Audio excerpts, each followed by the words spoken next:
अस्सलाम वालेकुम जी, कैसे हैं आप लोग? सब ठीक ठाक है? एक नई वीडियो के साथ हाजिर होते हैं। कल जब पाकिस्तान का मैच खत्म हुआ, आपने मेरी वीडियो देखी होगी। मैंने कोई उसमें ऐसी बात नहीं की कि लोग बोलेंगे यार ये आज टीम भी जीत गई है, फिर उसमें कोई नुक्ताचीनियां कर रहा है, फिर अगेंस्ट जा रहा है लोगों के।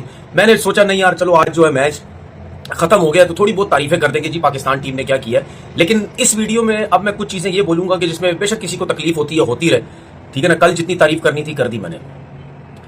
मैं सबसे पहले दो प्लेयर्स की बात करूंगा, एक बाबर आजम की बात करूंगा, एक फखर जमान की बात करूंगा। बाबर आजम को जब टीम से बाहर निकाला गया था कि जी स्ट्राइक रेट के मसले मसाइल, और मैं ये बार बार क्यों बातें बोलता हूं कि मेरी बातें याद रखें 3-4 साल पहले कि ये कुछ नहीं करेगा T20 में, इसके साथ इसको प्री प्लान बाहर किया जाएगा, इसके साथ नाइंसाफियां होंगी, इसको खराब करने की कोशिश की जाएगी, वही सब कुछ हुआ।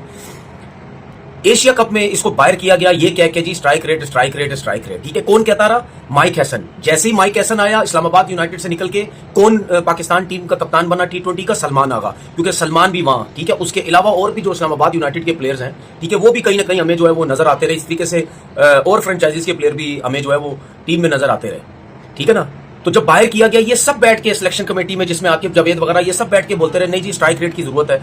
आपने वैसे ही उसको कप्तानी से T20 से हटाया, हालांकि जिस टाइम वो कप्तान था उस time team T20 world cup के फाइनल में भी पहुंची, और इसकी और रिजवान की ठीक ठाक किस्म की परफॉर्मेंस चल रही थी एज अ ओपनर। हमने उस पर काम करने के, नीचे काम करने के बजाय, मिडिल ऑर्डर को स्ट्रॉन्ग करने के बजाय, नीचे के पावर हिटर्स लाने के बजाय, हमने इन दोनों की बैटिंग का बेड़ा गर्क कर दिया। क्यों? क्योंकि पूरे पाकिस्तान को जो हेटर्स थे, जो एजेंडा बेस्ड लोग थे, वो सारे मिल मिला के इस चक्कर में लग गए कि ये हैक कर रहे हैं पूरी टीम को, 8-8 10-10 दोस्त यार है, कंट्रोल कर रहे हैं, क्रिकेट बोर्ड इन सबके हाथों में है, ठीक है। तो इस चक्कर में सब ने प्री प्लान करके इन दोनों को बाहर करवाने की कोशिश की।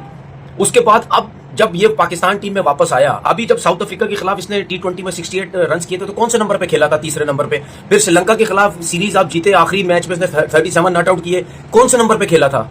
तीसरे नंबर पे, ठीक है। उसके बाद ये बिग बैश गया, फिर श्रीलंका के टूर पे। मैं वही समझ गया था जब श्रीलंका के टूर पे इनको नहीं बुलाया गया था और सलमान आगा ने जाके तीसरे नंबर पे जाके 12 बॉलों पे 40-45 रन कर दिए, मैं यही समझ गया था कि अब ये नहीं आएगा तीसरे नंबर पे।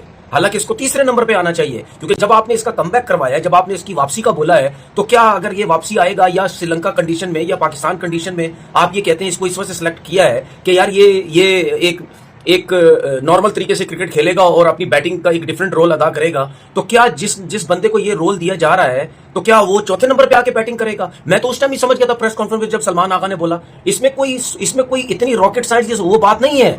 जब माइक हैसन जब हेड कोच आ गया और सलमान आगा भी इस्लामाबाद यूनाइटेड के थे, तो इसमें पता था और पता है कि इसी ने अब तीसरे नंबर पे आना है। क्योंकि जाहिर पता सलमान आगा क्यों तीसरे नंबर पे नहीं आएगा, क्योंकि जब वो चौथे नंबर पे या नीचे खेल रहा था तो सबने बोला कि यार ये जो है T20 का स्पेशलिस्ट ही नहीं है, T20 का प्लेयर ही नहीं है, इसको कप्तान क्यों बना दिया? तो जब आप पाकिस्तान मीडिया की खबरों के लिए चैनल लाइक एंड सब्सक्राइब करें। धन्यवाद। एक कप्तान के ऊपर इतनी बातें करेंगे, और हेड कोच भी उसी इस्लामाबाद यूनाइटेड का है और वो खुद भी वहीं से ताल्लुक रखता है, शादाब भी वहीं से है, जो कि बगैर परफॉर्मेंस के वो टीम के अंदर वापस आ गया, ठीक है। तो अगर ये सब कुछ होना है, ये सब चीजें जहन में थी, तो जाहिर सी बात तो फिर जाहिर बात बाबर ने नीचे आना ना। फिर सलमान तो ऊपर जाएगा और वो जाके वो बोलेगा ठीक है यार मैं ऊपर जाके खेलता हूं। मैं ये नहीं कह रहा कि सलमान ने रन नहीं किए, सलमान ने कुछ नहीं किया। एक बंदा 8-9 साल से तीसरे नंबर पे बैटिंग कर रहा है, आपने उठा के उसको चौथे नंबर पे कर दिया। मैं सिर्फ T20 की बात नहीं कर रहा, यही तलवारें आप उसके ऊपर टेस्ट मैच में भी चलाते रहे, कभी उससे ओपन करा दी, कभी क्या करा दिया। अब आप उस पर तलवार चला रहे हैं, पहले कप्तानी से T20 से हटाया, फिर उसको ओपन से फारिग किया प्री प्लान, अब तीसरे पे जब आपने उसको खिलाना था आप उठा के चौथे पे कर दिया।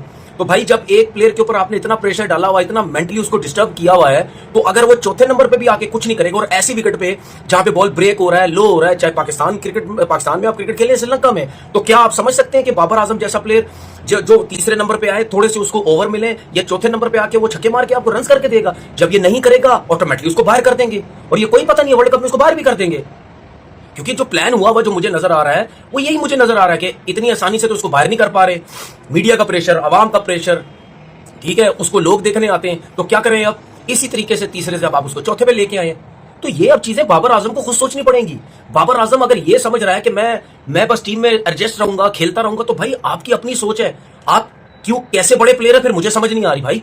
इतनी इस तरीके से आपकी डिसरिस्पेक्ट अगर हो रही है तो भाई आप T20 छोड़ दें, आप ना खेले T20। मैं आपको ये भी कह रहा हूं T20 आप छोड़ेंगे उसके बाद आपके वनडे पे पड़ जाएंगे पीछे। मैं तो समझ गया हूं इस सोशल मीडिया को बहुत अच्छे तरीके से। अभी आपके वनडे के पीछे पड़ जाएंगे, फिर उसके बाद वनडे में आपसे कुछ नहीं होगा, ये आपसे टेस्ट के पीछे पड़ जाएंगे, ठीक है। इस तरह करते करते 2 साल की आपकी क्रिकेट ये कर देंगे, उसके बाद 2 साल बाद आप हर जगह से फारिग हो जाएंगे, क्योंकि हमारे लोग तो है ही ऐसे, वो चलती ही सोशल मीडिया के ऊपर है। वो कहते हैं जी सोशल मीडिया में जो हो रहा है बस सब कुछ हो रहा है, प्रेशर तो बर्दाश्त कर ही नहीं सकते, क्योंकि मैंने पहले आपसे बोला ना इनकी सोच है ना आपका विजन है, उसके चक्कर में इन्होंने बर्बाद कर दिया बाबर आजम को। समझ आ गई? और हर कोई यही बोलेगा अब, ठीक है ना।